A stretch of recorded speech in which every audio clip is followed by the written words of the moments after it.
नगरपालिकेतही होतं. तर तुम्ही पंतप्रधान आवास योजनेची घरं आज किती वर्ष झालं त्या ठिकाणी ती बिल्डिंग उभ्या आहे, परंतु तुम्ही तिथल्या नागरिकांना दिलं जात नाही.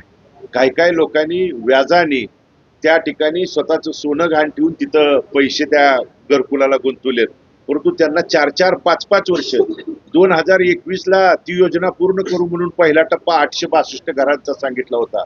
पण आज 2025 संपत आलं तरी तुम्ही ती घरं त्या ठिकाणी देऊ शकला नाही. मग हे पहिली प्राथमिकता गोष्ट केंद्रात तुमचं होतं, राज्यात तुमचं होतं, खाली नगरपालिकेची पण त्या ठिकाणी होतं.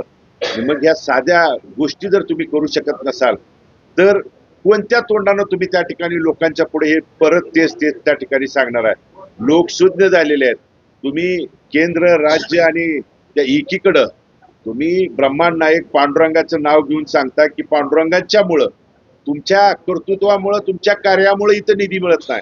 तर तुम्हीच तुमच्या भाषणामध्ये सांगताय की पांडुरंगाच्यामुळे त्या ठिकाणी इथं निधी मिळतो.